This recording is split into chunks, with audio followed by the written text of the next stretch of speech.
olah ya kadang-kadang bisa seperti itu gitu ya. Eh, Coba Bapak Ibu ya, biasanya sih banyak ibu-ibu ya, karena saya ibu. Ya kalau kita ngechat sama anak remaja kita, jawabannya apa? Kita udah ngechat panjang lebar. Dia jawabnya apa, Bapak Ibu? Kita lihat. Oke, oke. Ya, mending masih oke 2 huruf ya. Ada yang jawab pakai Y. Itu anak saya, pakai Y. Ya, gitu ya. Bener ya, Bu Kiki ya. Heeh, jempol emoji gitu ya. Udah bersyukur loh mereka mau jawab ya. Kadang ada juga orang tua bilang, nggak dijawab, cuma di-read gitu. Aduh, gitu ya. Kayak mengejar eh, cinta gitu ya, yang tidak dibalas cintanya. Nah, seolah-olah seperti itu. Tapi ya ada juga cuman K ya, oke, cuman K. O-nya aja pelit banget. O-nya aja nggak mau gitu ya. Cuman K gitu ya. Oke itu maksudnya ya. Tapi begitulah remaja kita gitu.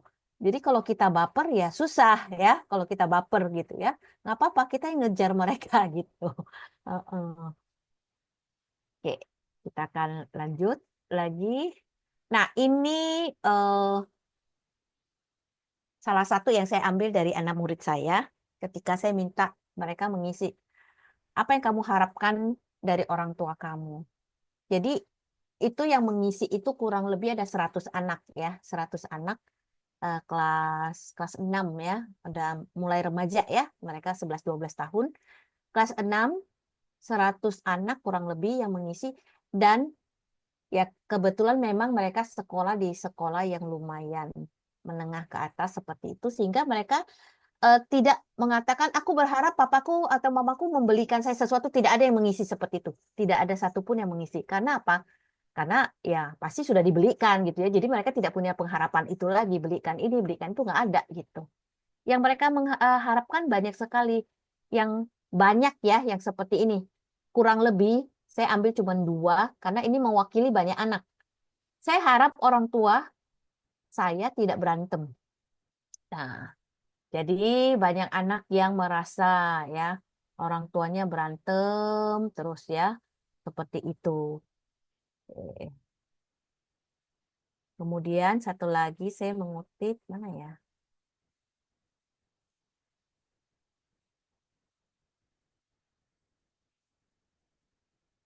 Oke ini. I expect my parents to go home early because sometimes my parents go home late. Nah, berarti apa yang mereka inginkan dari orang tua? Kebersamaan ya. Dia jarang bertemu dengan orang tuanya. Nah, ini harapan dari anak-anak untuk orang tua sebenarnya. Jadi sebenarnya di balik gengsinya anak remaja, mereka itu butuh kita loh sebagai parents ya yang deket ya. Di balik gengsinya mereka, di balik misalnya kita masuk kamarnya mereka ngusir kita, pernah ngalamin? Nah, di balik itu sebenarnya mereka sangat-sangat mengharapkan kehadiran kita sebagai orang tua ya. Oke, saya lanjut. Nah, ini how ya. Jadi bagaimana gitu ya dengan kondisi-kondisi anak remaja yang seperti itu yang kadang-kadang susah diajak ngomong ya, ditanya cuman jawabnya iya enggak gitu kan. Kadang-kadang mereka masuk kamar, kalau apalagi kalau yang punya rumah besar. Wah, dari atas ke bawah susah carinya gitu kan. Nah, bagaimana? Apakah masih ada harapan gitu ya untuk menjalin relasi hubungan? Tentunya pasti ada ya. Bagaimana kita akan melihat satu persatu, banyak mendengarkan. Nah, ini penting sekali ya. Banyak anak yang mengeluh mereka tidak didengarkan oleh orang tua. Nah, Bapak Ibu, jujur ya, jujur. Ingat-ingat waktu anak menceritakan sesuatu masalah atau membahas sesuatu masalah dengan kita, atau kita yang membahas masalah dengan mereka dari kita dulu dan sebagainya. Kira-kira dari percakapan kita, yang lebih banyak ngomong siapa? Kita atau anak?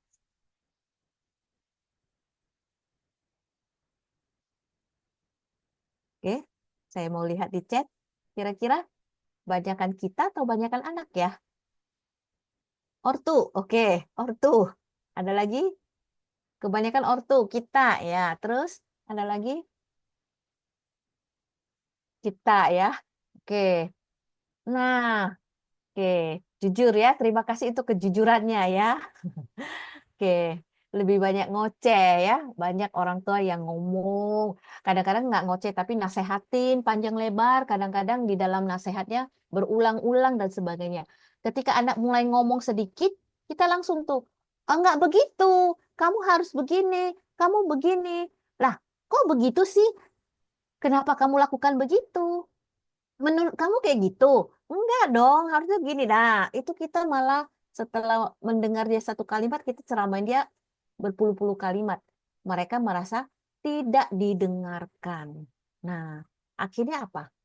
Mereka mau cerita lagi nggak next time? Kalau sering-sering mengalami yang seperti itu, mereka tidak mau lagi ya. Yang mereka mau ceritakan ke temannya. Teman mendengarkan gitu. Ini orang tua malah kadang-kadang menghakimi gitu tanpa sadar ya, tidak mendengarkan, tidak menerima gitu. Itu yang terjadi. Mendengarkan dengan benar-benar sungguh-sungguh mendengar, bukan sambil lalu, bukan dipotong-potong ya. Misalnya, oke, nak, saya mau cerita. Sini yuk, kita duduk ngobrol. Nah, heart to heart mendengarkan ya. Ini saya sering lakukan, saya belajar melakukannya ya ketika di mobil dengan anak saya waktu anak saya masih remaja. Sekarang mereka kan udah di atas remaja ya. Waktu mereka sekolah kan mereka sekolah di tempat saya bekerja. Jadi di mobil pergi dan pulang satu mobil, nggak bisa lari kan mereka ya di satu kotak begitu kan mau nggak mau mereka denger. Tapi mau nggak mau mereka juga cerita gitu. Saya pancing ya. Jadi ngobrol. Jadi banyak mendengarkan. Nah, saya berlatih seperti itu ya, berlatih. Mendengarkan, berikan perhatian sepenuhnya ya. Mendengarkan karena mereka tahu kita mendengarkan atau setengah hati atau sepenuh hati mereka tahu ya. Oke, yang kedua, yang pertama mendengarkan. Nanti ada kuis ya. Yang kedua adalah memiliki empati kepada anak. Nah, empati itu apa sih gitu ya? Empati itu memposisikan diri ya, eh, memposisikan diri pada orang lain yang kita empatiin ya. Jadi waktu kita mendengar itu kita tidak menghakimi ya, tidak melihat dia sebagai lawan ya, tidak berkata eh, seperti meremehkan. Nah, seperti itu kita empati. Kadang-kadang banyak anak merasa orang tua tidak empati, tidak paham perasaan mereka. Coba kita ingat-ingat ketika mereka cerita perasaan mereka, emosi mereka yang negatif deh. Kadang-kadang kita tidak suka ya anak kita itu punya perasaan atau emosi negatif ya. Kita nggak suka kan kalau anak kita itu punya perasaan marah, sedih, takut, benar nggak? Banyak kita nggak suka karena kita maunya mereka seneng dan bahagia gitu kan. Nah, ketika mereka mulai cerita nih, eh, aku tuh takut banget ya gini gini gini. Nah, kadang kita tidak cukup empati. Aduh, kamu tuh cuma presentasi begitu aja kok. Kamu kan udah biasa. Nah, itu tuh ya. Kamu kan sudah ini kita meremehkan ya kadang-kadang. Aduh, anggap aja mereka itu patung nggak lihat kamu. Nggak semudah itu, ya kan? Ferguso, kata anak remaja sekarang ya. Tidak semudah itu gitu. Kadang-kadang orang tua juga merasa, oke, kamu itu bisa, kamu harus nggak usah gemeter, nggak usah apa gitu. Kasih kasih semangat, tapi di dalam memberikan semangatnya itu kadang-kadang eh, terlalu dalam ini terlalu meremehkan, tidak memberikan dukungan misalnya. Contohnya ya, oke, memang nggak nggak gampang ya kalau mau presentasi ya. Tapi coba deh kamu latih. Mau nggak kamu berlatih di depan saya, papa atau mama gitu ya. Nah, eh, saya paham kok gitu. Kamu pasti deg-degan ya. Nah, seperti itu. Jadi mereka merasa, oh saya didengerin, saya diterima perasaan saya. Sehingga mereka merasa, oke berarti papa mama adalah tempat yang aman bagi saya menceritakan perasaan negatif saya. Ketika dia takut ya dia ada tempat karena kita bisa empati sama dia gitu. Ketika dia merasa cemas, dia merasa stres berat menghadapi situasi pertemanan dan sebagainya, kadang-kadang mereka butuh tempat, yaitu orang tua, untuk membuat mereka merasa aman untuk bercerita. Tapi kadang-kadang kita lupa berempati. Kita kadang-kadang mengatakan, aduh, kalau kamu nggak punya teman, kamu digituin teman, cari teman lain. Nggak semudah itu, ya kan?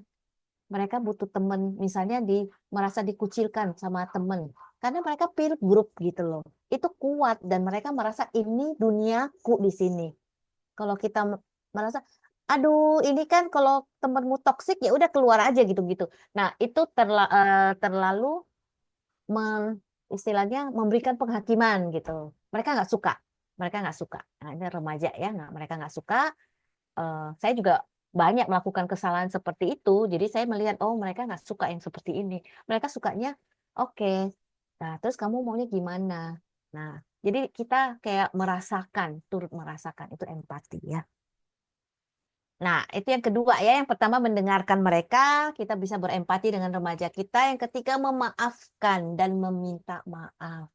Ini penting sekali dan sangat powerful.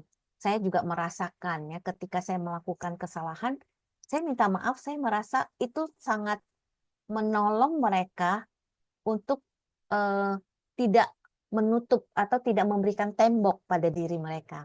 Tapi ketika orang tua sudah melakukan kesalahan, tapi tetap dalam tanda petik ya tetap merasa diri benar, tetap merasa gengsi, tidak mau meminta maaf, mencari alasan.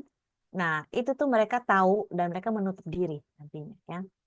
Nah, kemudian anak juga pernah dong melakukan kesalahan dan kita memberikan maaf. Benar. Setelah kita memberikan maaf, apa yang terjadi? Kita ungkit nggak? Nah, itu kadang-kadang ya. Kita sudah deal misalnya, oke salah ini. Kalau sudah salah, next time harusnya bagaimana? Dealnya seperti apa? Tapi ketika ulang lagi, oke, konsekuensinya apa? Misalnya sesuai dengan deal, udah. Tapi kadang-kadang orang tua bilang, dulu, dulu, kamu dulu. Nah, itu sudah memaafkan tapi masih diungkit-ungkit. Itu anak merasa tidak nyaman, ya, sangat-sangat tidak nyaman. Dan mereka merasa kita ini adalah musuhnya seperti itu ya, bukan sekutunya seperti itu. Oke. Melakukan kebersamaan dengan bersenang-senang. Saya melihat waktu saya tinggal sedikit ya. Oke. Melakukan kebersamaan ya. Tapi saya tambahin dengan bersenang-senang. Kenapa? Saya menyaksikan banyak sekali orang tua, oke, udah tahu nih ya, anak dan orang tua harus banyak melakukan kebersamaan. Kita pergi libur, udah tahu tuh banyak orang tua tahu ya. Kita bersenang-senang, liburan dan sebagainya gitu.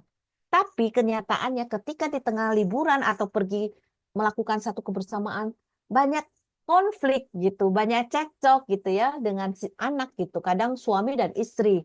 Ya, saya pernah ya menyaksikan suami dan istri pergi ke tempat yang sangat ke luar negeri lah ya, yang sebenarnya tiketnya cukup mahal, tempat yang mahal, bayar mahal. Tapi mereka cekcok gitu, konflik. Anak di situ, anak juga sangat tidak nyaman. Anak remaja ini kayaknya, aduh, udah deh, mendingan saya nggak usah ikut tahu begitu. Udah deh, mendingan saya pulang aja. Nah, mereka lebih nyaman, udah pergi sama teman aja. Next time diajak papa mama udah nggak mau walaupun ke luar negeri. Kenapa? Waktu melakukan kebersamaan tidak bersenang-senang gitu ya, tidak menikmati. Karena apa? eh, Papa mama drama, jadi anak juga ikut drama gitu nantinya gitu ya. Banyak-banyak hal-hal kecil yang sebenarnya bisa diatasi, tapi ya demi ego masing-masing ya, akhirnya seperti itu gitu. Oke, apa aja sih kebersamaan yang biasa kita bisa dilakukan? Nah, sebelum masuk ke situ kita lihat nih beberapa hal ya.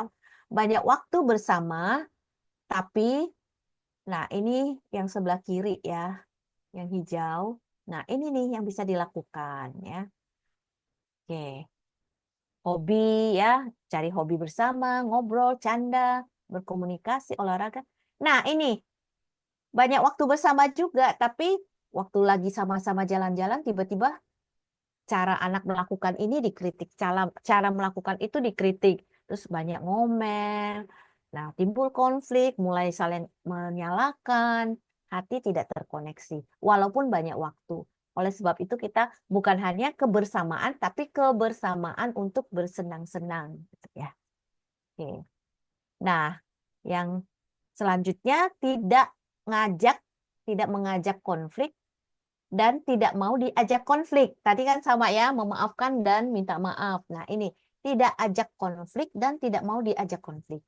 Kadang-kadang anak remaja kita suka loh ngajak kita konflik, benar nggak? Nadanya tinggi, benar, Ibu, Bapak Ibu. Ada remaja ya, emosi, nada tinggi. Wah, kita terpancing, nada kita juga lebih tinggi. Dia 3 oktav, kita timpalin 4 oktav. Dia 5 oktav, kita 6 oktav gitu ya. Nggak selesai. Kita diajak istilahnya, ayo maju ke ring tinju. Tinju dengan saya. Nah, itu mereka mengajak kita untuk bertinju dengan mereka. Nggak ada solusi. Hubungan jadi jauh ya, tidak selesai. Jadi kita tidak mau diajak konflik. Artinya ketika mereka lagi 2 oktav, kita tenang. Kita 1 oktav aja. Kalau mereka belum bisa ditenangkan dengan 1 oktav, biarkan, kasih waktu. Kasih waktu dulu gitu. Sampai dia tenang baru ajak bicara. Bukan dibiarkan ya, tapi diajak bicara. Nah, kita juga tidak ngajak konflik gitu. Ketika kita lagi, ya namanya orang tua bisa emosi juga kan, ya kesel gitu ya. Kalau bisa gitu ya, diremes gitu. Tapi kan enggak seperti itu gitu kan. Oke, saya tidak mau ngajak anak saya konflik. Oke, saya tenang dulu. Dia tenang, saya baru ajak ngomong. Saya bilang, sini nak, gini, saya mau ngomong.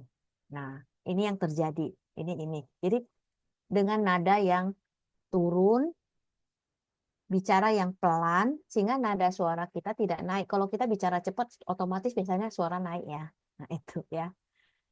Oke. Nggak gampang loh ya ini, tapi perlu self control yang tinggi, perlu tekad ya, tekad yang tinggi, perlu menahan diri dan belajar, sama-sama berlatih. Karena apa? Kalau mereka melihat meneladani kita kan ya, mereka mengkopi kita ya. Kita itu seperti film di depan mereka.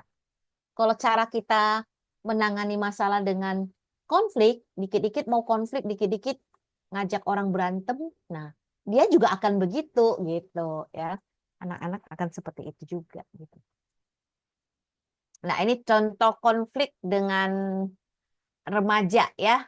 Nah, apa yang menjadi sumber atau masalah yang bisa menjadi konflik orang tua dengan remaja? Waktu belajar dengan waktu bermain ya kan.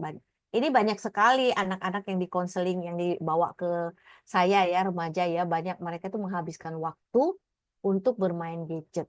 Sedangkan orang tua mereka memakai waktu dengan baik dan benar. Karena mereka bukan anak kecil yang bisa sita HP gitu, udah nggak bisa kan ya. Nah, tentang kedisiplinan, penampilan, nah biasanya itu lebih banyak anak perempuan ya, penampilan, pemakaian keuangan, mereka yang terlalu diam diajak ngomong nggak mau, tentang gaya pacaran dan pertemanan dan sebagainya. Banyak ya sumber yang bisa dijadiin konflik orang tua dan anak ini. Seperti itu. Oke. Nah, ini ada.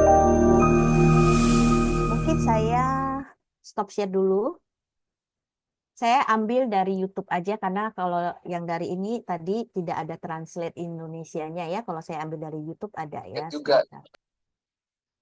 Oke, sebentar ya. Oke, saya sudah buka. Saya coba share.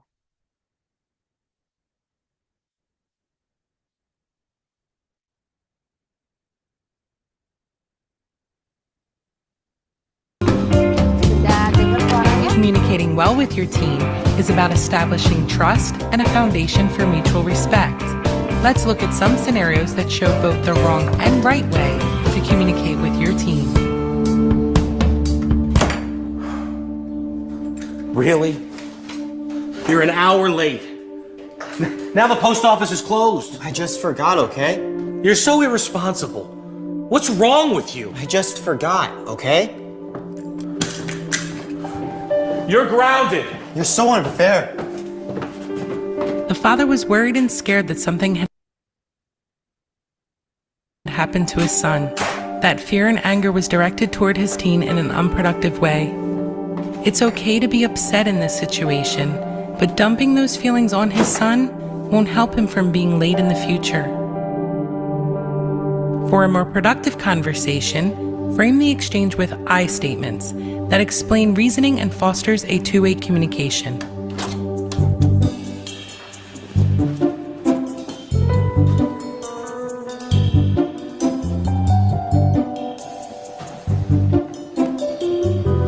Hey, son. Hey, I was worried about you. We agreed that you'd be home an hour ago since I needed to use the car. When I didn't hear from you, I thought something bad might have happened. sorry, I was at Sean's house. We were all hanging out, and I didn't realize that it was so late until I got in the car to come home and saw the time. Listen, I'm glad you're okay. But why didn't you call when you saw what time it was? I don't know. I guess that I knew I messed up. Yeah, it's human to lose track of time, especially when you're having fun. Mistakes happen, but part of growing up is keeping your agreements. I need to know that if we agree on driving privileges and a time that you have to be home, you're going to stick to it. And you get that, right? So, since you were late, your weekday curfew is going to be 6 o'clock for the next month. Really?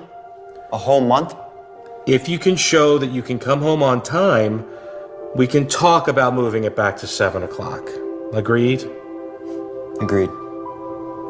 Look, it's really important that you don't hide your mistakes from me. And hey, I don't expect you to be perfect, but I can't help you if you don't communicate with me.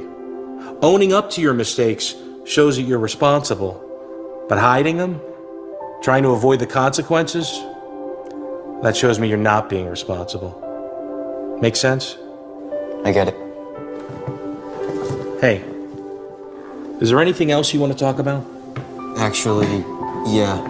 The father used I statements to draw his son's attention to the fact that there are consequences for his actions, and this opened the door for his son to share his other concerns. Everyone else gets to stay out later. How come my curfew's only 7? Okay, some of your friends may stay out later than you do, and others probably come home earlier. 7 o'clock on a weeknight works well because you usually have homework to do, and you have to get up really early for school. If you get in late, then you're up even later doing homework. It's hard for you to get up in the morning, and then you're all cranky. Dad, really? You make it sound like I'm a baby. All cranky. I'm sorry, cranky was a poor choice of words. I shouldn't have said that. What I'm trying to say is that we all need enough sleep to stay healthy. The curfew is only there to keep you safe and healthy, not to control your personal life. If there's a specific event that you want to stay out later for, we can discuss that on a case-by-case basis. That's why your weekday curfew is 7 o'clock. The father communicated to his son that rules are in place. Oke, ya, bagaimana kita melihat perbedaan ya? Eh, Sama-sama akhirnya juga dia dikasih konsekuensi kan ya. Bukan oke dibiarin gitu, enggak gitu. Nah, jadi yang pertama reaksi dari si papanya ya. Dengan yang kedua beda ya. Sebenarnya kan papanya itu sebenarnya kenapa dia marah? Dia sebenarnya kan khawatir juga ya nggak ada kabar gitu kan. Seperti banyak anak remaja pulang malam nggak kabar kan kita kesel, kenapa nggak kabarin dan sebagainya. Sebenarnya kan itu karena khawatir ya, rasa marah itu timbul, rasa kesel itu timbul karena khawatir.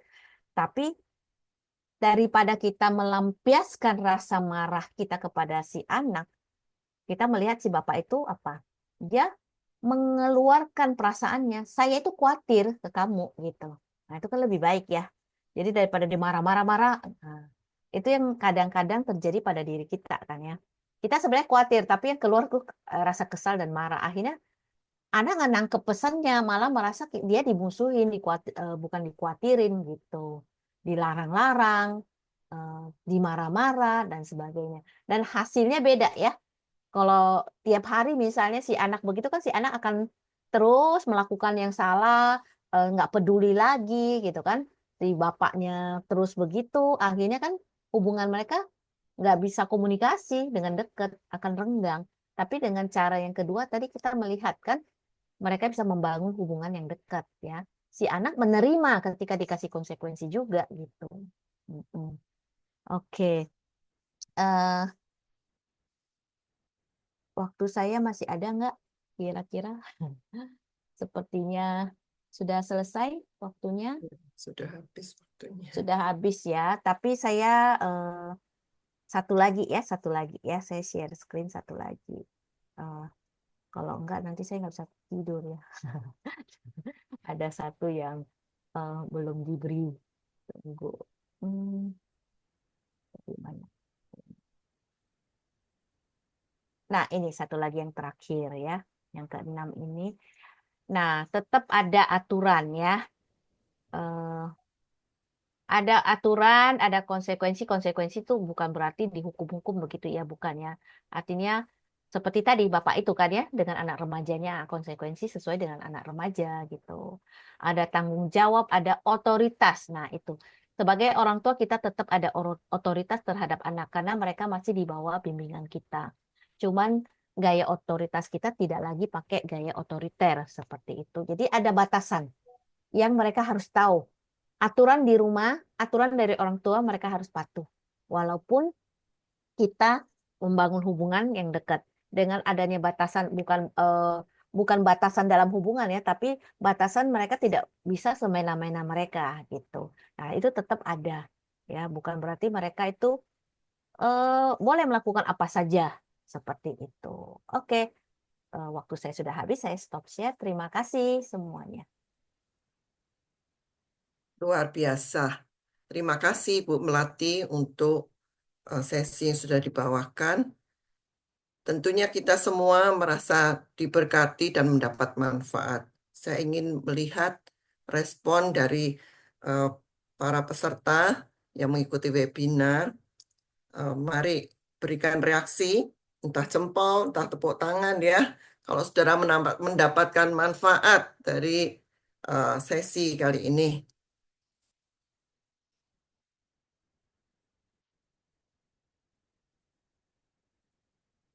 Oke. Tidak ada yang beri jempol. Oh, ada. Oke.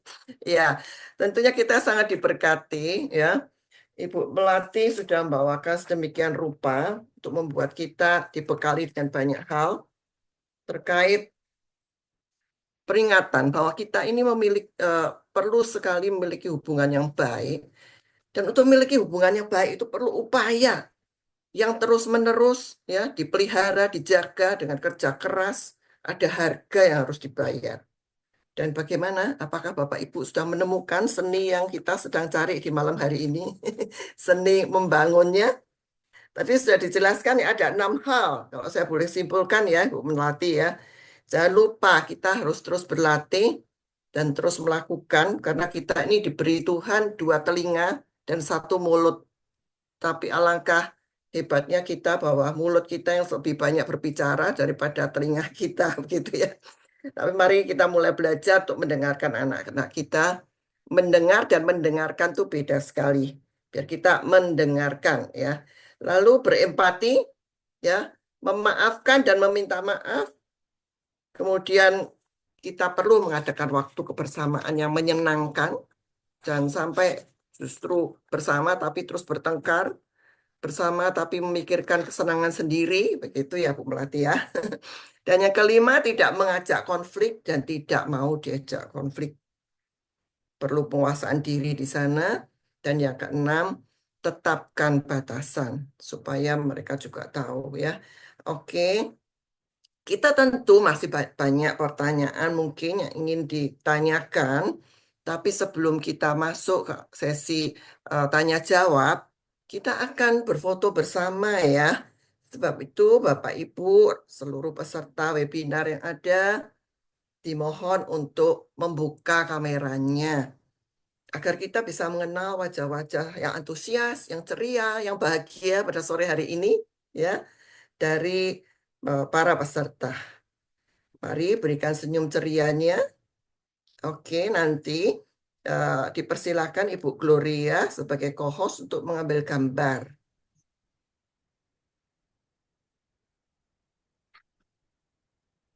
Siap, terima kasih Bapak Ibu yang sudah membuka kameranya. Ya, saya tunggu masih ada beberapa ya yang mau buka ya. Ada 2 halaman, jadi tahan dulu ya senyumnya ya, agak lamaan dikit biar tambah cantik ya dan tambah ganteng Bapak Ibu. Oke, 1, 2, 3. Nah, ya, ya. Satu lagi halamannya maaf. 1, 2, 3.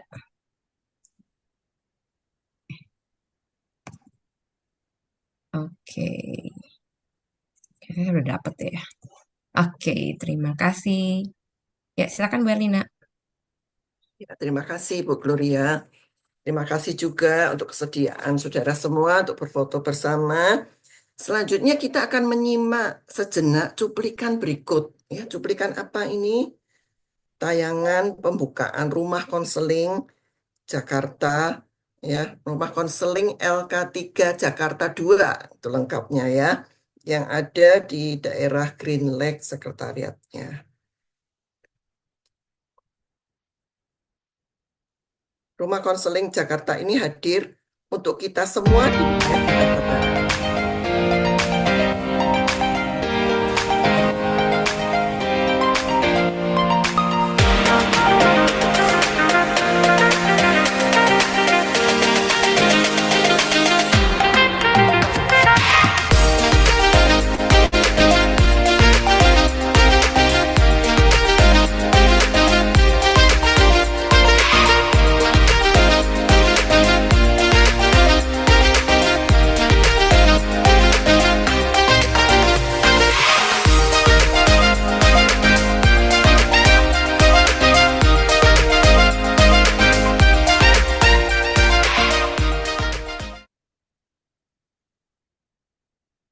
Ya, terima kasih Bu Glory. Rumah konseling Jakarta 2 hadir untuk kita semua, masyarakat di wilayah Jakarta Barat, untuk memberikan layanan konseling secara profesional dari konseling anak, remaja, pranikah, pernikahan, keluarga, juga kesehatan mental, karir, dan juga studi. Ya, jadi Bapak Ibu, saudara semua, bila Bapak Ibu memerlukan konseling, tersedia rumah konseling LK3 Jakarta Barat 2. Ya, nanti akan diumumkan lebih jauh hal-hal yang ada terkait dengan rumah konseling ini. Baiklah, kini diberikan kesempatan kepada Bapak Ibu serta rekan-rekan sekalian yang akan bertanya. Silakan memberi raise hand terlebih dahulu. Ya, akan diutamakan yang raise hand, baru kita akan menjawab yang ada di chat. Silakan Bapak Ibu dan saudara semua yang mau bertanya.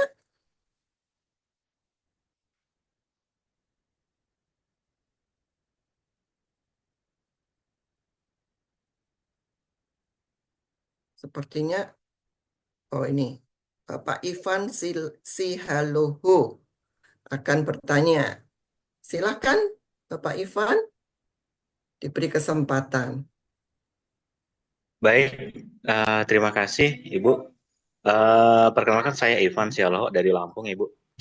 Ini sebelumnya saya mengucapkan terima kasih kepada Ibu ya, yang sudah bisa memberikan kesempatan buat kita untuk bisa mengikuti tentang parenting tentang anak. Nah, tadi ada hal materi yang dari Ibu Melatitan itu yang sangat-sangat menggugah hati lah gitu sebagai orang tua gitu ya, yaitu mendengarkan. Nah, ini mungkin akan menjadi hal yang sangat-sangat sulit bagi orang tua ketika mendengarkan. Apalagi mungkin kan orang tuanya bekerja, ketika sampai di rumah, lagi lelah gitu, mendengarkan cerita anak gitu ya. Itu bukan sesuatu hal yang mudah gitu. Nah, kira-kira ada nggak gitu ya, sampai usia batasan anak umur berapa, nanti anak itu masih bisa mau mendengarkan kembali, ataupun kita itu masih bisa berkomunikasi dengan baik sama anak. Terus yang kemudian saya masih belum, mungkin ada poin-poin yang terlewat atau gimana gitu ya dari 6 poin itu, atau mungkin itu bisa disimpulkan ke dalam satu di antara yang 6 terkait sama kalau misalnya anak-anak ya. Anak-anak itu kan kadang-kadang berkolaborasi sama teman-temannya. Kalau kita sudah menetapkan batasan tadi di poin nomor 6. Nah, kalau misalnya anak-anak itu suka membandingkan dengan anak-anak orang lain, nah itu bagaimana cara kita, apakah kita balik lagi harus mendengarkan, harus berdiskusi lagi, atau seperti apa. Nah, terus yang satu lagi Ibu, tadi kan terkait dengan mungkin juga yang kekhawatiran ya. Kalau misalnya kita mungkin khawatir ya, di usia-usia sekarang ini bukan cuma hanya kasus bunuh diri saja yang banyak ya, tetapi mungkin kasus pembunuhan, apalagi anak perempuan itu juga banyak. Nah, cara untuk kita itu ngasih tahu ke anak-anak kita supaya bisa memitigasi ya, kita kan udah berusaha semampunya ya, baik ke sekolah, baik ataupun ke tempat yang lain gitu ya. Kita sudah mencarikan yang kayak gimana yang terbaik gitu. Tapi ada nggak gitu ya cara-cara ataupun kiat lagi supaya anak kita ini jauh-jauh lah gitu dari yang kasus-kasus yang seperti itu. Itu saja. Terima kasih buat Lina dan Ibu Melatitan. Oke, baik, saya langsung ya. Jadi, wah, terima kasih untuk pertanyaannya, cukup bagus sehingga bisa memberikan kesempatan untuk menjelaskan lebih jauh lagi ya. Ada 3 ya. Yang pertama, sampai batas usia berapa ya membangun hubungan itu, gitu kan? Benar ya. Eh, jadi nggak ada batas usia sih kalau hubungan anak dan orang tua ya. Semakin jadi anak itu kan semakin naik nanti sampai dia menikah pun, walaupun kita tidak lagi pakai sistem misalnya pendisiplinan, itu kan pelatihan, itu kan masa kecil mereka tuh. Kemudian itu masa coaching gitu. Nah, sebenarnya kita ketika anak sudah menikah gitu bahkan kuliah ya di atas 18 gitulah ya. Nah, itu kita sebagai sudah memposisikan diri itu seperti mentor mereka gitu. Jadi mereka karena udah nyaman sama kita sebelumnya di bawahnya itu ya, kita bisa coach mereka dengan baik. Jadi kita sudah memposisikan kita seperti mentor sehingga deket tuh. Nah, kadang-kadang kan pernah ya Bapak Ibu pernah lihat kakek nenek yang udah tua, tapi anak-anaknya itu begitu hormat ya, merayakan ulang tahunnya, sering datang besuk, hubungan mereka begitu dekat. Nah itu kenapa nggak bisa mendadak terjadi begitu kan? Nah itu sebelum-sebelumnya itu karena orang tua membangun hubungan dengan anak gitu. Kira-kira maksudnya seperti itu ya Pak ya? Oke. Lebih ke arah ini sih, Bu Mm-mm. Melati, mohon maaf. Mm-mm. Kalau misalnya anak yang mau bisa mendengarkan itu yang lebih terbuka itu mungkin Mm-mm. sampai umuran berapa gitu ya. Oh, maksudnya Makasih. anak itu mau mendengarkan dengan baik gitu ya. Mm-mm. Nah, itu juga ada hubungannya di usia di bawahnya ya. Kalau kita terbiasa mendengarkan dengan baik, dengan cara pola asuh yang baik, nah mereka itu sebenarnya akan taat sama kita ya, taat gitu. Eh, yang paling struggle itu tadi badai ya, tadi ya di awal ya, tadi saya bilang ya. Nah, itu tuh di usia 11 sampai 14. Tapi kalau kita menghandle-nya dengan baik nanti di 15 sampai 17 itu udah lebih mudah. Nah, begitu naik 18 itu udah jauh lebih mudah gitu.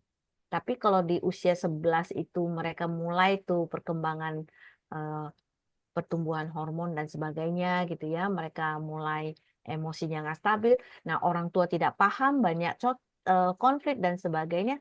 Nah, nanti akan lebih sulit lagi gitu di usia 15 itu. Biasanya seperti itu ya. Nah, jadi mau mudah atau sulit itu tergantung di tangan orang tua sebenarnya, benar nggak? Ya. Nah, jadi usia-usia yang sulit itu ya tadi ya 11 sampai 14 itu tuh. Nah, kemudian 15 sampai 17 itu usia-usia yang lebih sulit, tapi nanti ke atasnya sudah lebih mudah.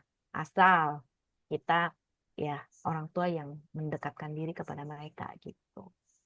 Ya, oke. Kemudian batasan tadi ya, pertanyaan yang kedua ya. Orang anak sering membandingkan kan batasan kan. Mm-mm. Jadi anak mau mereka kenapa dia boleh di keluarga kita nggak boleh gitu kan. Nah itu banyak-banyak hal. Jadi kita nggak apa-apa tetap menjelaskan dengan baik. Ini memang keputusan kita. Jadi setiap keluarga punya aturan yang berbeda. Anak dengan kepribadian yang berbeda, orang tua juga dengan orang tua yang berkepribadian yang berbeda dengan orang tua tetangga, orang tua teman gitu kan. Setiap kamu merasa tidak nyaman karena kamu tidak diizinkan ini. Sedangkan anak itu temennya diizinkan keluar malam misalnya. Ya tetap nggak boleh karena memang ini peraturan dari ini. baru kita jelaskan manfaatnya apa, kenapa ada aturan seperti itu. Nah, itu perlu penjelasan ya, perlu penjelasan, diskusi, duduk dengan baik sehingga dia paham seperti itu. Kalau nggak mau paham bagaimana? Ya sudah, saat ini kamu belum paham, tapi kamu ikutin dulu. Nanti berulang-ulang ya. Kalau orang bagi agama Kristen ya di Alkitab itu di Ulangan pasal 6 kan ajarinlah anakmu berulang-ulang, ulang-ulang, ulang-ulang ya. Nggak cukup sekali gitu. Mm-mm. Oke, tentang kekhawatiran ya. Nah, anak perempuan gimana? Bukan hanya bunuh diri yang dikhawatirkan, tapi mau dibunuh gitu kan. Karena banyak sekarang kasus kan pemerkosaan, pembunuhan gitu. Eh, Tiba-tiba berkenal. Nah, itu tuh yang kita ajarkan sejak mereka udah mulai ngerti gitu. Kelas-kelas 3, kelas 2 itu udah mulai tuh diajarkan gadget ya, medsos. Nah, anak-anak perempuan suka main medsos ya. Jadi hati-hati bagaimana jangan sampai ditipu orang. Nah, itu pengajaran ada di situ. Nah, pengajaran tentang eh, laki-laki itu bagaimana gitu kan. Kalau mengasihi itu seperti apa. Nah, itu pengajaran juga tuh ya. Jadi diajarkan sejak dini itu terus-menerus gitu dibicarakan. Nah, kalau misalnya Pak Ivan tadi ya, Bapak punya anak perempuan, nah papanya itu mesti dekat sama anaknya. Sehingga anaknya merasa dikasihi, tidak perlu mencari kasih yang palsu di luar gitu. Nah, itu akan dimanfaatkan ya kan? Nah, oke, kurang lebih seperti itu ya, Pak. Terima kasih Ibu Melativan. Ya, berikutnya ada Ibu Kiki yang akan menyampaikan pertanyaannya. Silahkan Ibu Kiki. Ya, selamat malam Bu Melati. Ya, malam. Silakan. Begini, Mm-mm. saya kalau kondisi anak saya itu misalnya dikasih tahu atau di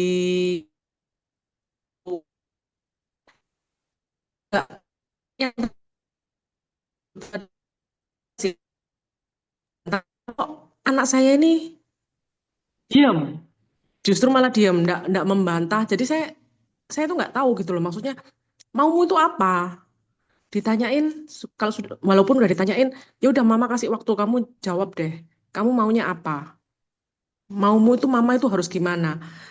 Tapi tetap aja diam 1000 bahasa cuma kedap-kedip ngeliatin saya gitu loh.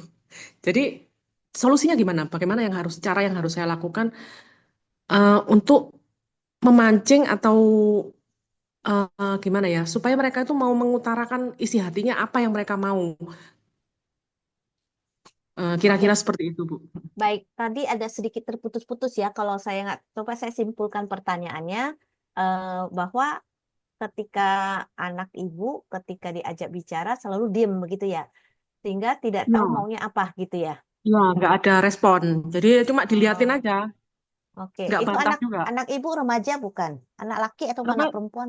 Remaja, Umur? remaja yang satu 15 tahun, yang satu 16 tahun. Oke, laki-laki atau perempuan? Cowok dua-duanya. Dua-duanya cowok ya. Nah, Mm-mm. usaha apa yang sudah ibu lakukan untuk melakukan pendekatan sama mereka? Ya, tetap diajak ngomong terus.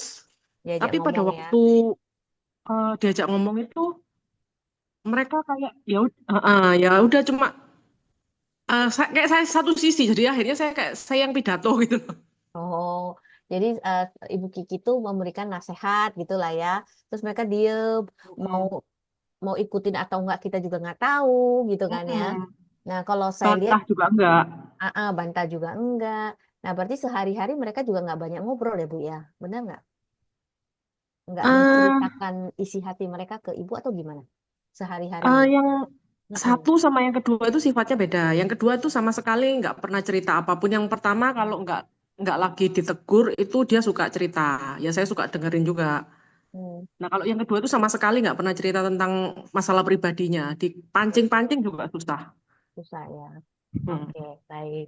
Nah, ini memang nggak gampang karena mungkin nggak terbiasa dari kecil begitu ya Bu ya. Heeh. Nah, Heeh. jadi masih bisa ya dengan ibulah yang melakukan pendekatan, bukan lagi dengan cara lama mungkin yang ibu merasa, oh kayaknya ini nggak tepat nih, coba ibu ibu sendiri yang mengevaluasi, lihat ini tepat nggak, dengan cara ini saya tepat nggak, kalau nggak saya ganti cara misalnya kan. Saya dulu yang bercerita, saya dulu yang ngajak diskusi, jangan masuk lewat nasihat-nasihat dulu seperti itu. Nah, kalau terlalu banyak nasihat anak remaja nggak suka kan, seperti di apa di eh, dijejelin gitu ya, mereka nggak gitu suka gitu kan. Nah, jadi ajak ngobrol, cerita, kita cerita apa yang kita alami, kita mulai membuka diri.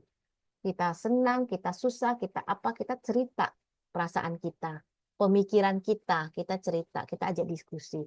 Nah, pelan-pelan, nggak bisa seperti tiba-tiba, karena ini nggak terbiasa kan ya. Nah, ibu juga bisa berlatih gitu.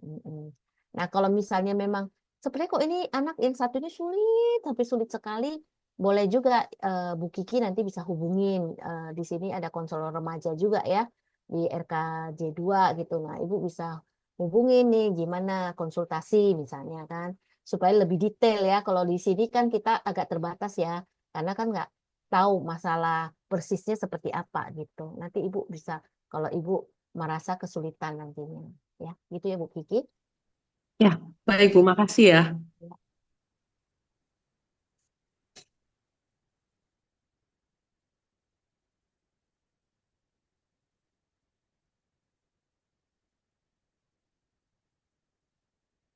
Bu Erlina belum di unmute. Iya, maaf. Iya, di kolom chat ada pertanyaan juga.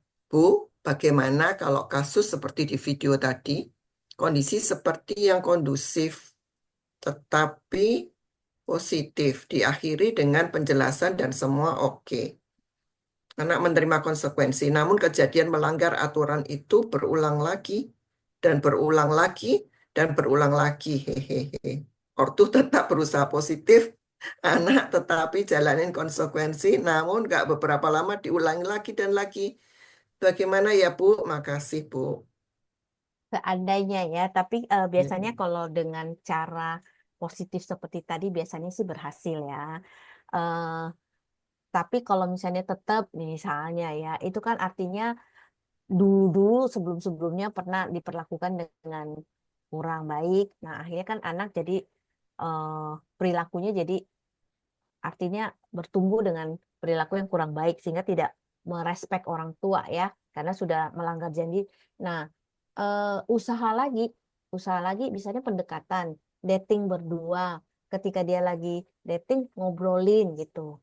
Kalau masih nggak bisa, ya konsekuensinya tetap harus, kita perlu istilahnya lebih fleksibel, lebih kreatif ya.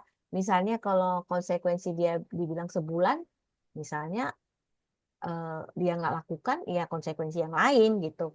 Tapi konsisten, kadang-kadang anak kenapa bisa melanggar lagi itu karena orang tua melaku, tidak melakukan yang disebutkan dealnya. Aduh kasihan ya udahlah nggak apa-apa, cincai dah. Nah itu tuh yang nggak konsisten sehingga anak melanggar lagi karena tidak konsisten gitu. Tapi kalau konsisten kita lakukan, biasanya sih anak nggak akan ngulang sampai berkali-kali ya. Mungkin bisa jatuh jatuh berkali-kali, tapi mereka akan semakin belajar karena kan itu merugikan mereka, konsekuensi itu kan sebenarnya kan. Ya. Itu sih yang bisa saya jawab ya. Mm-mm. Iya, kira-kira seperti itu ya Ibu Melda. Mungkin ada yang mau disampaikan lagi, mau ditanya Ibu Melda? Oke, belum ada jawaban. Ya, kita lanjut dengan ini tidak ada yang raise hand ya. Jadi saya lanjut di yang di kolom chat dulu ya. Ya, tips membangun kembali kepercayaan anak terhadap orang tua sehingga pulih. Nah, bentar. Hubungan orang tua dan anak. Ibu minta tipsnya Bu dari Ibu Ani. Berarti ada konflik sebelumnya ya, ada hubungan yang kurang harmonis sebelumnya. Eh, Bagaimana supaya bisa lebih harmonis lagi gitu ya, atau pulih sebelumnya ya. Nah, kita kan, nah kadang-kadang kan orang tua merasa yang salah dia, kenapa saya yang deketin gitu kan bisa ya. Tapi ya nggak apa-apa. gitu. Kita menghilangkan gengsi kita. Demi apa? Demi pulihnya hubungan. Dengan demikian kita bisa membantu dia bertumbuh dengan baik gitu. Ya. Jadi kita yang melakukan pendekatan, ajak ngobrol. Kalau dicuekin, udah next time coba lagi. Sekali-sekali ajak makan di luar, makan bakso berdua, traktir, ngobrolin. Nah, jadi jangan setiap kali traktir kita kasih nasihat panjang lebar. Setiap kali mau diajak makan kasih nasihat panjang lebar. Anak jadi, oh kalau mau diajak makan berarti mau dinasehati nih. Nggak mau gitu ya. Nah, jadi santai aja, makan, ngobrol biasa. Nah, lama-lama jadi dari kita cerita ya, kita nanya kondisi dia gimana, perasaan dia bagaimana, kita mendengarkan, lama-lama sih bisa ya mau pulih ya. Karena saya pikir anak sekeras-kerasnya kalau orang tua benar-benar tulus dan mau menyadari dan melakukan yang terbaik, anak pasti bisa ya, pasti mau dilembutkan hatinya ya. Seperti itu. Ya, jawabannya seperti itu, Ibu Ani. Adakah yang mau ditanya lebih jauh? Oke, eh, semoga bisa menjawab pertanyaan tersebut ya. Berikutnya ada dari Ibu Yanti Sianturi. Parenting sekarang sepertinya lebih banyak fokus pada hati anak ya, Bu. Ortu malah banyak nggak bolehnya. Ortu yang harus banyak belajar tentang anak, mengerti anak. Betul nggak ya, Bu, asumsi saya ini? Apa karena istilah gen strawberry itu bikin ortu banyak hati-hatinya? Kalau mau banding model parenting zaman dulu. Hehehe. Hehehe juga dibaca ya. Iya, biar asik, Bu. Oke ya. Sebenarnya kalau saya lihat bukan parenting sekarang ini bukan lebih kayak seperti seolah-olah memihak ke anak gitu ya. Justru enggak. Justru kalau misalnya kita tidak lakukan gitu ya. Mau zaman apapun ya tetap sama ya. Kebutuhan anak itu kan didengarkan gitu ya. Coba deh kalau kita ingat-ingat masa remaja kita gimana gitu. Kita juga banyak nggak didengarkan ya. Nah, jadi kebutuhan itu tetap ada ya sama gitu, didengarkan, dimengerti, dipahami, dikasihi kan. Bukan diikutin maunya, bukan ya. Jadi dikasih itu bukan artinya dimanja, enggak. Justru kalau dimanja itu, nah itu akibat yang tidak baik nantinya gitu kan. Nah, bukan hubungannya ini hari ini topik kita tidak ada hubungan dengan karena mereka ada generasi strawberry maka kita harus memperlakukan seperti itu enggak. Justru mereka dengan dekatnya kita dengan mereka itu memperkuat daya juang mereka, memperkuat mereka punya mental sehingga karena mereka punya rasa percaya diri kan, punya lebih merasa aman kalau ada problem mereka ada tempat untuk bercerita karena dekat dengan kita kan. Kemudian mereka juga eh, harga dirinya, self esteemnya nggak low ya kan, karena nggak dihina-hina, nggak direndahkan sama orang tua. Yang mereka nggak penakut, mereka menjadi anak pemberani. Nah itu karena dekat sama kita dan mereka merasa dikasih, dicintai dan diterima sehingga mereka kuat mental. Ketika mereka menghadapi problem pun mereka lebih kuat sebenarnya. Nah, itu kebalikannya kan dengan yang istilah generasi strawberry yang lembek gitu kan. Nah, kadang-kadang yang membuat lembek itu siapa? Orang tua kan. Ya, yang menciptakan lingkungan sehingga mereka akhirnya lembek gitu. Nah, kita mengambil bagian kita untuk menolong mereka tidak masuk disebut sebagai generasi strawberry tersebut gitu. Kira-kira begitu ya, Bu. Ya, demikian ya Ibu Yanti. Nah, waktu kita memang sudah habis ini. Boleh Ada yang mau mohon maaf Bu, ada boleh satu lagi saya? mau bertanya. Oke, ya silahkan. Enggak Bu, Mungkin saya pendek yang aja Bu, ya. Oke. yang tadi. Maksudnya saya bertanya itu kenapa? Karena saya membandingkan apa model parenting orang tua saya dulu yang sibuk, mereka juga berdua orang tua saya yang bekerja, kami tidak punya kedekatan juga sebenarnya. Tapi kok ya menghasilkan orang yang tahan banting gitu loh. Kalau dibandingkan sekarang itu maksudnya apa itu karena memang gencarnya info-info medsos dan segala macam yang mengubah perilaku anak-anak. Nah, itu yang saya rasa karena saya kok tahan banting ya. Generasi-generasi tahun 70 istilahnya orang-orang tahun 70-an itu tidak mempunyai orang tua yang sujud seperti saya dengan orang tua saya yang dulu bekerja. Yang maaf saya katakan kedekatan mereka dengan saya juga tidak ada sebenarnya. Ya, Tapi hasilnya itu loh Bu, iya benar. kita menjadi orang tahan banting. Itu maksud saya. Betul. Iya, jadi ketahanan banting generasi X ya kalau nggak salah ya, tahun 70-an ya. Nah, itu tuh memang generasi yang kuat sekali ya, generasi X ya. Nah, itu tahan banting kenapa? Bukan karena kalau saya lihat ya, kalau menurut saya itu bukan karena pola asuhnya, tapi ya itu ada hubungan dengan pola asuh ya. Tapi kondisi nih ya, misalnya contoh sekolah. Anak sekarang rata-rata sekolah kalau nggak pakai motor, pakai mobil, bener? Yang naik angkot itu ya ada, tapi nggak banyak ya. Oke. Eh, Sekolah negeri ya yang pakai angkot banyak ya. Tapi pada umumnya kalau nggak motor, mobil. Kalau zaman dulu sepeda atau jalan kaki, benar ya? Oke. Kemudian anak sekarang kalau di sekolah berantem, kita gimana jadi orang tua? Wah, langsung kan siapa dia dan bagaimana kan. Kalau dulu kita dibiarkan kan ya. Oke. Di situ kita terlatih dalam tanda petik problem solving sendiri, ya kan? Menyelesaikan masalah. Nah, itu otomatis terlatih dengan kondisi. Anak sekarang mainan hilang, langsung ada lagi gantinya. Jangan mainan handphone hilang aja ada gantinya besok gitu kan.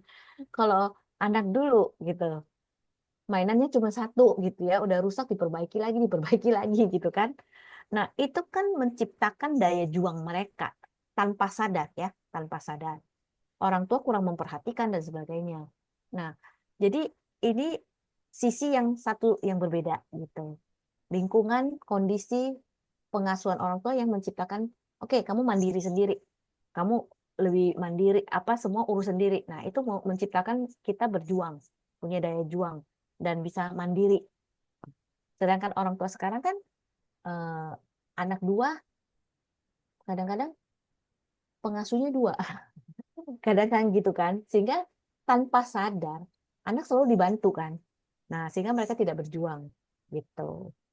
Nah, itu tuh mesti diinin lagi gitu kan. Nah, tapi yang kita fokus tuh membangun hubungan. Ini pun menolong sebenarnya membangun hubungan sehingga kita bisa lebih dekat dengan anak, menolong mereka dengan ketidakkuatan mereka nih ya. Mereka kurang kuat dibanding yang tadi ya, yang Ibu bilang ya. Nah, dengan ketidakkuatan mereka dengan adanya hubungan yang dekat membantu mereka ya mengatasi bagaimana ketika mereka punya tekanan-tekanan hidup ya tidak membuat mereka jatuh di dalam tadi ya gangguan mental dan sebagainya karena punya hubungan yang kuat dengan orang tua gitu. Nah, kalau kita mau bicara tentang resiliensi ya daya juang ya itu kita butuh berapa sesi lagi. Nah, next time ya Bu ikut lagi ya kita mungkin akan angkat ini ya resiliensi misalnya ya dari ini ya LK3 Rumah Konseling LK3 Jakarta 2 ini. Nah, next time kita akan angkat ini. Jadi kita bahas nih bagaimana menolong anak-anak yang supaya mereka punya daya juang yang kuat. Kita mengkondisikan mereka seperti apa. Tentunya memang nggak semudah zaman dulu karena kondisi zaman dulu beda dengan kondisi sekarang kan. Mereka serba instan kan. Mau pesan makan aja sekarang gampang, tinggal pencet-pencet datang ya kan, instan kan.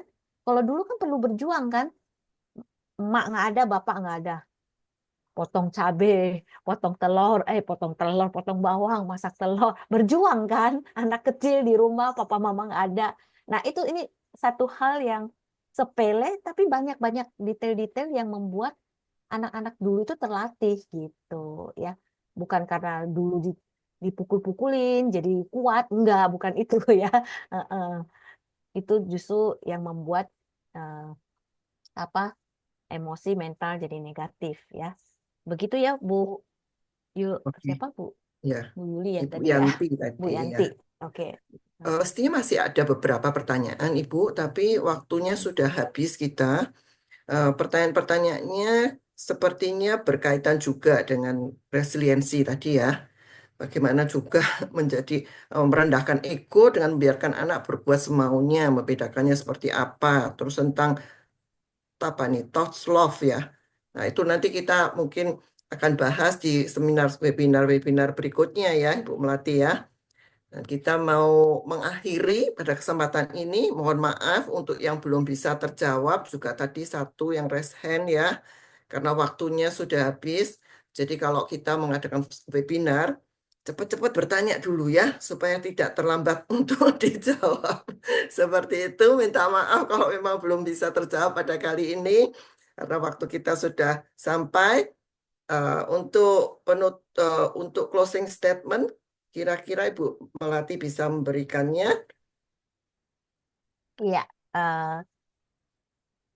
apapun lah ya yang kita usahakan, kita lakukan, kan orang tua itu pasti ingin yang terbaik untuk anak ya. Tapi kadang-kadang dengan masa lalu kita, karakter kita, luka-luka kita menurunkan kepada anak ketika kita merespon kepada mereka dengan cara mungkin kita mengambil cara orang tua kita dulu mengasuh kita. Nah, kita memperhatikan, oke, saya mencoba mau melihat apa yang saya usahakan supaya saya bisa dekat dengan anak saya. Kedekatan emosional dengan anak itu sangat penting untuk membangun ya, membangun mereka menjadi lebih baik lagi. Jadi kita sebagai orang tua yang mendekat kepada anak sehingga nanti ketika mereka dewasa, mereka yang mendekat kepada kita sebagai orang tua ya. Oke. Jadi itu ada itunya ya, masanya ya, waktu anak kecil, mereka masih kecil, masih bayi, orang tua yang dekat kan kepada anak ya, anaknya ditimang-timang. Nah, ketika mereka sudah mulai berjalan, yang mau cari kita, yang mencari siapa? Anak.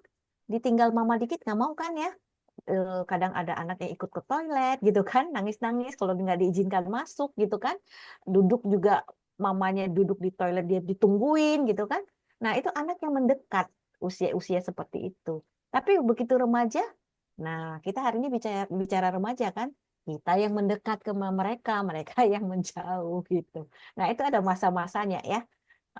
Jadi ketika mereka menjauh, marilah kita mendekat gitu. Itu sih. Cukup Oke, ya. Oke. terima kasih Bu Melati untuk closing statement-nya. Dengan closing statement yang disampaikan, maka sesi webinar kali ini telah berakhir. Mohon maaf bila ada salah kata yang diucapkan atau penjelasan yang mungkin kurang memuaskan serta kekurangan layanan dari tim panitia. Webinar ini akan kita tutup dengan pengumuman singkat, jadi jangan keluar terlebih dahulu ya Bapak Ibu, serta doa penutup oleh Bapak Denny. Silahkan Pak Denny. Terima kasih Bu Erlina. Terima kasih untuk pembicara kita malam ini, Ibu Melati Tan. Nah, ada beberapa hal saya mau menyampaikan beberapa pengumuman. Boleh minta tolong Bu Gloria untuk share. Yang pertama, diharap tidak meninggalkan WAG, webinar, karena ada informasi berkaitan dengan webinar yang akan di-share segera.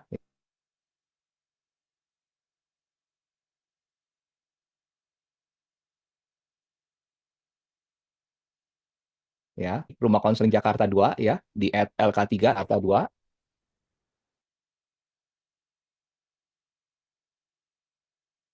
On admin untuk sesi konseling ya. Kalau Bapak Ibu perlu mengikuti sesi konseling, kita menyediakan diskon ya 50% untuk 2 sesi pertama.